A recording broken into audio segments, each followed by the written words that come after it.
As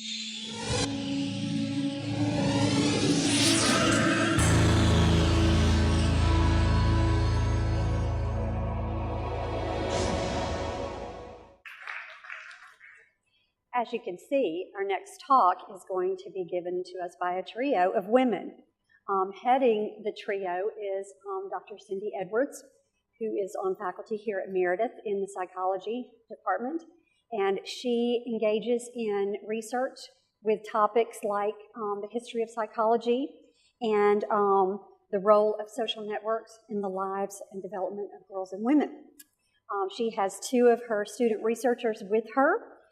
One is Ashley Hall, who is a rising sophomore majoring in psychology and religious ethics.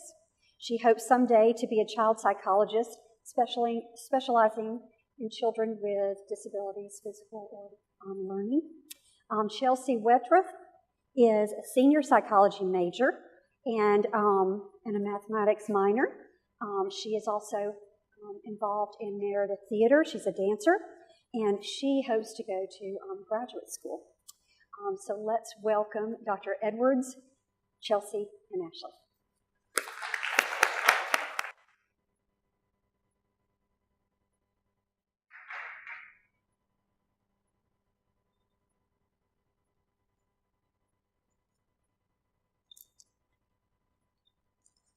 It's okay, Ashley. It's going to be okay. No, it's not going to be okay. I'm completely done with this country, and I've decided I'm going to kayak.com, I'm looking up flights, I'm moving to Canada.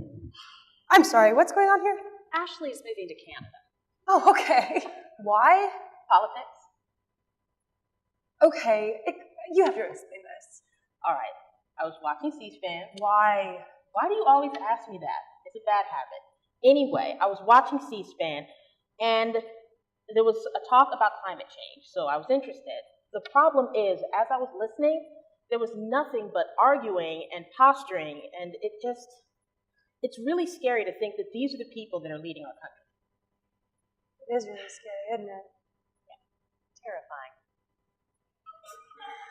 That's always how the messages are, too. And anytime you get an advertisement, it's always about terrifying you. Yeah, wait, that reminds me of something. Awful toothbrush mouth. Oh! Yes. Awful toothbrush mouth? Well, Dabs and Leventhal. Oh, the gross toothbrush study. Yeah. Got it. So Okay. there was some research done that got subjects in, and they showed them this advertisement about how gross your mouth is and all the germs in your mouth and how disgusting everything is.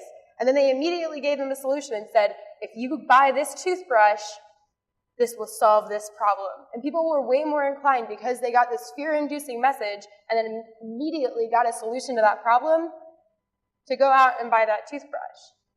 Okay, but what does that toothbrush have to do with Ashley's being distressed about politics? I'm confused. Well, if you think about it, the toothbrush study is kind of like what politics is right now.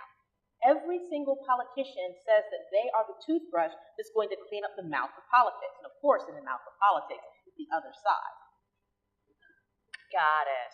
Okay, so if the other side wins, it's going to be awesome. Okay, got it. I think I'm starting to figure it out. So really what I've been noticing is that all of us just disagree about everything. So why are we disagreeing so much? Yeah, well, I think we're kind of predisposed to it. There was this study done by a fellow named Weston and his colleagues. They took 30 men who were 15 Democrats, 15 Republicans, and they gave them a set of 4 messages. 2 messages from a Democratic candidate, 2 messages from a Republican candidate.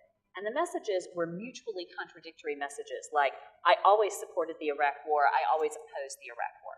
Okay? So they got these contradictory messages, and they asked the men to rate them. And when they rated their own candidate, they said, oh, they weren't contradictory at all. But when they rated the other candidate, they said they're contradictory messages. But the part of the study that was really interesting is that they did all of this in a functional MRI machine, which gave them images of the men's brains. And what they found is that when the men were looking at messages from their own candidate, the emotional centers of their brain were really active. But when they were looking at messages from the opposing candidate, it was the higher order reasoning centers of their brain that lit up and were really active. So when we listen to somebody that we agree with, we're reacting emotionally in our heads? Yeah. And when we listen to somebody that we disagree with, we're arguing in our heads? That's what they thought, is that was the men forming counter arguments. That doesn't sound crazy at all. So, okay. So can we even fight this? I mean, like, is it even possible to change that? Sure. I mean, I think it's our default setting. But it doesn't mean we can't react in other ways, that we can't choose to respond in other ways, but it requires that we think about it more, that we try to some way get around that initial reaction. Okay, so how do we even come to form an opinion about politics anyways? Well, I think we're kind of predisposed from a very early age, maybe even from birth, to group things into like us, like them. There's a study that was done at the Yale Baby Laboratories, and they took these babies and they gave the baby a choice. Do you want Cheerios or graham crackers for a snack? Which snack do you like best? And the baby chose one or the other, and then they brought out a little puppet. And the puppet either agreed or disagreed with the baby's choice, so like the same snack they did or like the other snack. And then the babies watched a puppet show. And in the puppet show, the puppet interacted with two different stuffed animals. And one stuffed animal was either helpful and helped the puppet get a toy, and the other stuffed animal was mean and prevented the puppet from getting a toy. The babies a little while later got to choose one of the stuffed animals to take home. And what happened was they chose the stuffed animal if the puppet had agreed with them on the snack choice. They chose the nice stuffed animal to take home. But if the puppet had chosen the other snack, they picked the mean stuffed animal. Wow. So wait, hang on. So we like somebody even if they're bad. Even if somewhere we know that they're bad, we still like them if they agree with us? More or less, yeah. Gosh, this is insane. Well, what is it? Why do we select people like that? Wait, it was a term, homophily. It's homophily? Yeah, it's how we self-select the people that we want to be around. And we normally pick people that we think are like us or share something, and then as we continue that friendship, we get more and more alike. And these initial responses to decide that we want to be friends with somebody can be something as superfluous as, having the same color shirt. Or the Meredith ring effect. The second you see anyone out there on the town with your Meredith ring, you guys are instantly best friends. Really true. So, wait, didn't you do a study on that? Yeah, as a matter of fact, I did. You don't say. Yeah. We took 396 Meredith College freshmen, got them within 48 hours of getting to campus, gave them a bunch of different questionnaires, some personality measures, some measures of who they were starting to form friendships with. And we found that they formed friendships pretty quickly based on two things: who they lived close to in the residence halls, and then some pretty superficial personality variables. But then we followed them for 4 years, and what we found was over the course of those 4 years, those same friendships solidified. And not only did they choose friends who were like them in some way, they became more and more alike as time went on. Why don't we like people that we disagree with? Why don't we like to be challenged? We don't like to be wrong. We never like to be wrong. Wait a second. That made me think of something else. I like terms today. You're the term woman. You really are. Killing it over here. And the one that I was thinking of is called cognitive dissonance. And what happens with cognitive dissonance is you have two ideas in your mind at the same time, but they don't agree with each other. Going back to what I was talking about earlier, think of a person who doesn't believe in climate change. That's their long-held belief. But they're a rational person, so they read the news and they watch C-SPAN and they do things like that. So they start to come to the conclusion that there might actually be something to climate change. But now we have a problem. That long-held belief and this new idea. Now what happens is we have a choice. We can either accept this new information and integrate it into what we know, or we can do what we're more likely to do, and that is keep our long-held belief and label anything that's new and anyone else who believes in it as wrong. Okay, hang on. Let me get all of this straight. So we're predisposed to respond emotionally to somebody that we agree with. We're fighting in our heads with somebody that we disagree with, completely unconsciously. We prefer people who are like us. We don't like to challenge our own ideas. We don't like being wrong. We spend time with people who are like us, which means in turn that we become more like them and they become more like us, and it just goes around in a circle until we're all the same person. Kind of. Oh my God. And this is why I wanted to move to Canada. You know what? Maybe we should try France. It's prettier. Also not helpful. I don't think moving to Canada or France is going to do it. Well, then what is?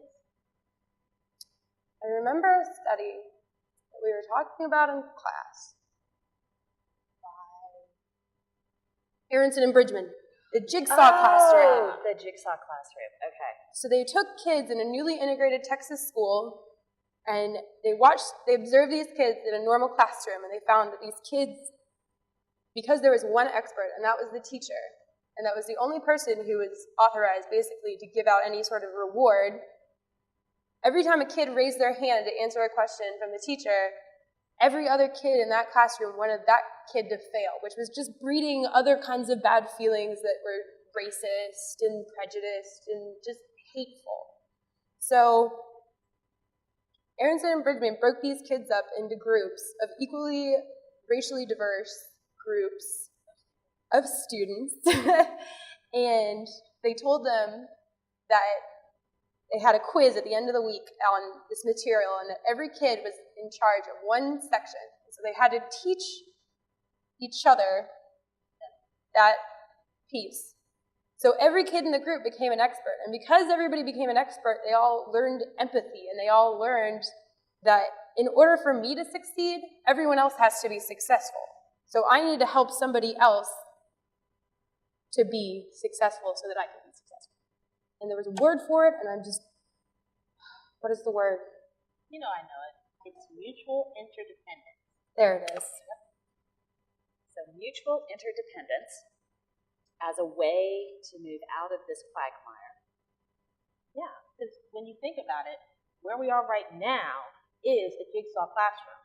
Nowhere can we decide that someone who is so completely disagreeable, we don't want to speak to them anymore, and everybody can go to their separate planets. We have this one planet, and it's not going anywhere. And the longer we fight, the worse it's going to get before things start to get better. So we need to get past the sound bites. We need to get past the I believe in climate change, I don't believe in climate change. Exactly. We need to get past us versus them, that divisive mentality.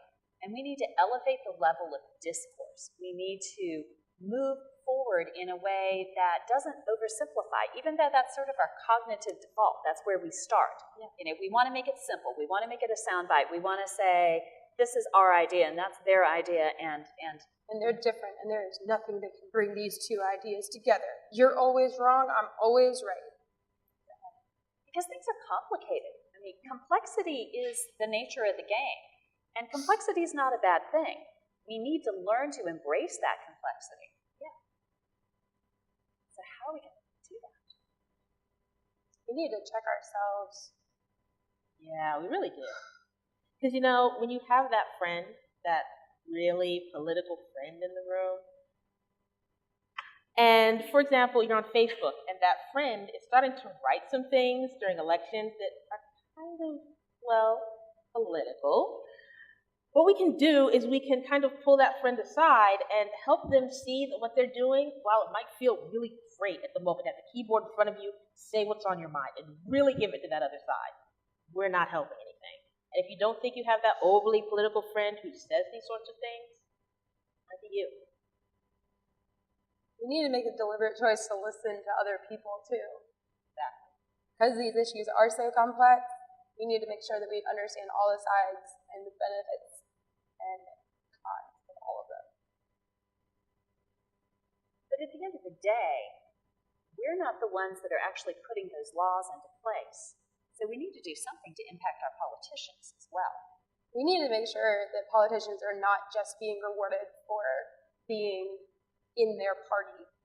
I think that's a really big issue, because these politicians are being rewarded for sticking to their party lines and not being a flip-flopper. And that label of being a flip-flopper will keep that candidate from getting votes, even if he has brilliant ideas, or she, just saying, brilliant ideas. And nobody's going to be able to listen to him because they're a flip-flopper. And there are those labels again that we have to get beyond.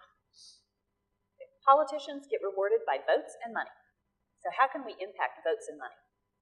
Well, we can impact these things by actually getting into the change. If we vote for politicians, we're really doing things that are bipartisan. Not the sort of stuff that you see on TV that's just done near election time or to get attention. The kind of stuff that is really going to put them in the line of fire for their party. But what we have to do once they've done these things is reward them with our votes, with volunteering, and of course, with donations. So what can you do? You can attend a school board meeting and educate yourself on the issues. You can go sign petitions on change.org. You can learn about our politics. I mean, right now, we're in Raleigh. Do you know what district we're in? If not, you really need to. You can write letters and email your congressman, or you can follow them on Twitter and tweet at them. And best of all, you can vote. Because at the end of the day, decisions are made by those who show up. So make sure that you show up Every time. Thank you very much.